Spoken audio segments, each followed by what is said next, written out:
Cena nafte na međunarodnom tržištu porasla je 1,71 dolar, odnosno 2,36%, pa barel košta 74,31 dolar. Cena Bitcoina pala je 0,94%, pa token košta 26.845 dolara.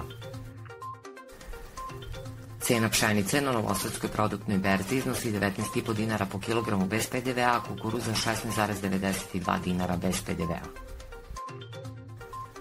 Na putevima u Srbiji danas su mogući zastoj, vozača očekuje usporena vožnja zbog povremenih pljuskova. Poseban oprez savjetuje se zbog nanosa zemlje na putevima. Na putničkim terminalima nema zadržavanja, na teretnim su oko 5 sati.